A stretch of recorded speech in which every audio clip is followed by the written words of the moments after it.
Hello everyone, T-Man978 here. Thank you for clicking my video. Today I'm going to be reviewing Transformers Generations Deluxe Class Tankor. Now here's the part where I typically show you the packaging. He came with a comic book. Unfortunately, I have no clue what I did with the packaging, so I'm going to have to give you the bio in my dramatic voice, reading it off of something else. But as I mentioned in my last video, if you've seen that, the crosscut one, I am still a little bit sick. I'm not really sniffling or sneezing, but every time I talk in my right ear, all I hear is wom, wom, wom, wom, wom, wom, wom, wom, wom, wom. So I don't really know what I'm going to sound like. So hopefully the voice that I'm about to do is going to come off as what I want you guys to hear. Tankor is a mountain of pure destructive force. Give him an objective, and it's as good as done, and quite possibly crushed, smashed, or completely demolished. The Vehicon General doesn't have much for brain power, but his skill in battle is nearly unrivaled. Yes. Boy, oh boy, you don't know how many takes it took to do that.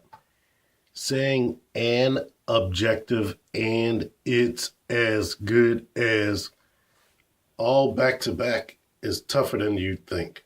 Anywho, let's get the size comparison out of the way.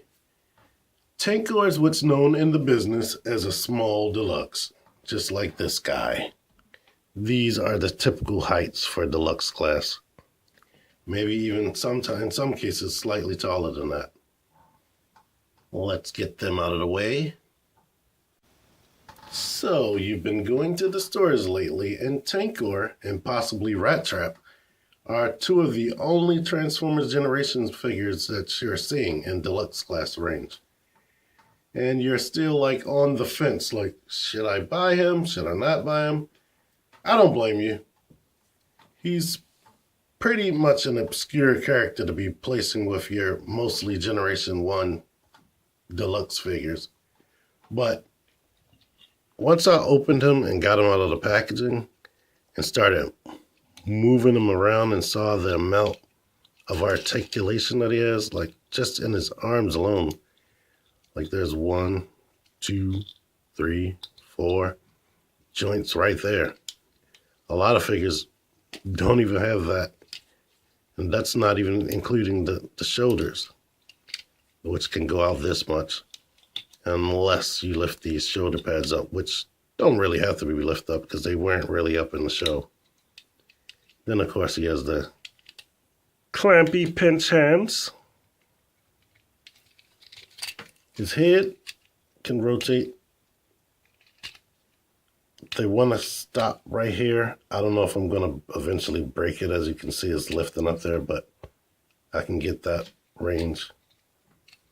No waist joint. He can go out that much at the hips, can kick forward that much, kick back that much,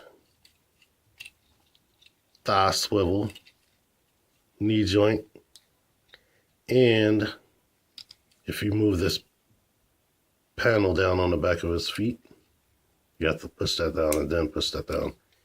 You get way more knee articulation to do other fun poses. La. Anywho, the toes rock back and forth. Push the panel up, they go down even more.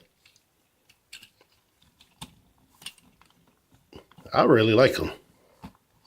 Of course, he can get into his most iconic pose of just having the knees bent backwards, back, and just rolling around on his feet.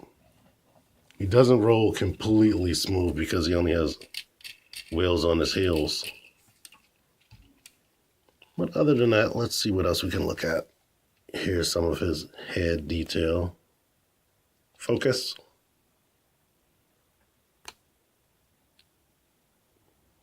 You can see his underbite. I guess his head, this red block is supposed to be light piping, but it's solid red, so it doesn't really work. Here's his back detail, which looks like it's painted, but it's not. It's a solid blue piece of plastic, which you can see through his hollow body. The front is painted beautifully. You can see his Vehicon logo and his missile rack and his gun. In his chest. He has a lot of just nice molded in details all over his body. Like even in his arm right here.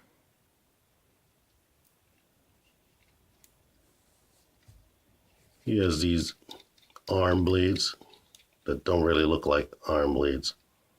Guns in his hand.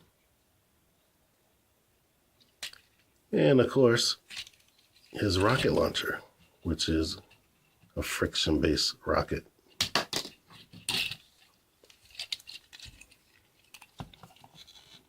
Like I said, I have a lot of fun with him.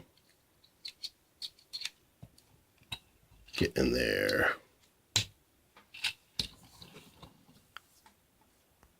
And let's go to the transformation, which is very, very simple.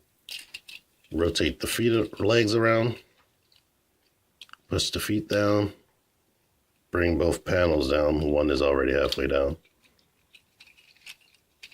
Bring his whole front of his body forward. Lift this head panel up and just leave it there for the time being. Bend his arm so that the saw is on the outside.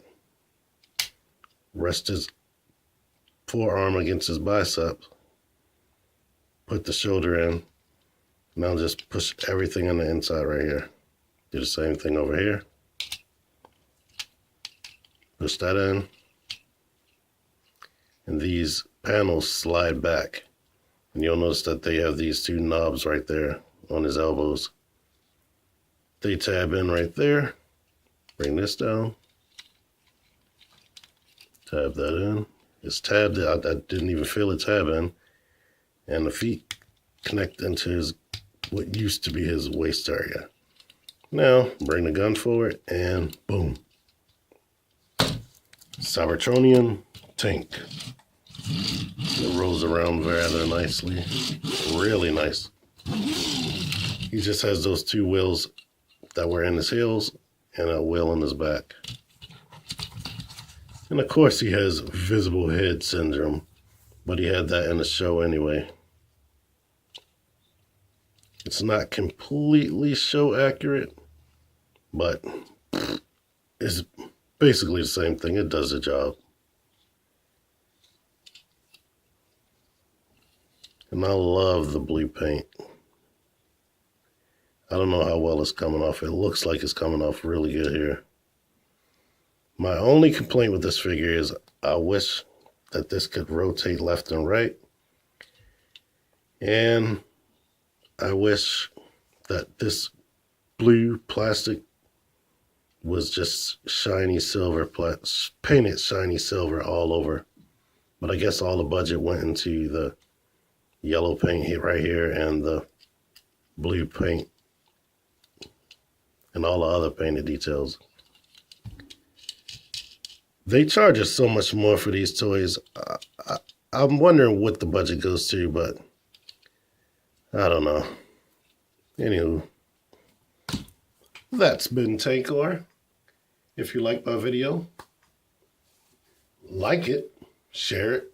Please subscribe to me because I'm going to be putting out more stuff. I'm going to put some links down for a Vine that I did with this guy months ago. I think it's funny every time I look at it, so I want to share it with you guys. And until next time, T-Man978 out.